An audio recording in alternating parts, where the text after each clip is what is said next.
రాజ్యాంగ పఠనం మరియు ఆమోదం 29 ఆగస్టు 1947లో డ్రాఫ్టింగ్ కమిటీ ఏర్పడిన తర్వాత 1947 అక్టోబర్ చివరి నుంచి డాక్టర్ బిఆర్ అంబేద్కర్ అధ్యక్షతన గల 7 సభ్యుల కమిటీ బిఎన్ రావు గారు అంటే అప్పటి వరకు బ్రిటిష్ సామ్రాజ్యంలో సివిల్ సర్వెంట్గా పనిచేసిన బిఎన్ రావు గారు సమర్పించిన ముసాయిదాను పరిశీలించడం ప్రారంభించింది.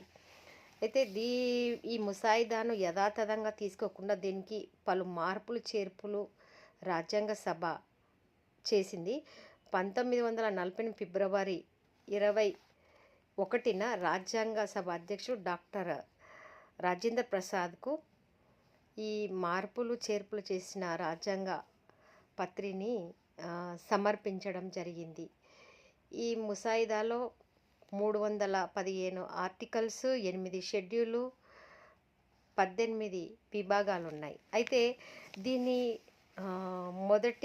మొదటిసారిగా రూపొందించిన డ్రాఫ్టింగ్ని మొత్తం కూడా దేశ ప్రజల పరిశీలన కోసము ఈ భారత రాజ్యాంగాన్ని ఉంచడంతో పలు విమర్శలు, పలు మార్పులు చేర్పులు చేయమని సూచనలు రావడం జరిగింది.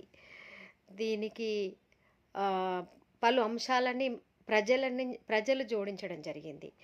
అంటే ఇది బాగుంది, ఇది బాగాలేదు, ఇది ఇక్కడ తీసేయాలి, ఇది ఇక్కడ తగ్గించాలి, ఇది పెంచాలి, ఇట్లా ఈ విధంగా భారతదేశ పరిపాలనకు సంబంధించిన పలు అంశాలను ప్రజల నుంచి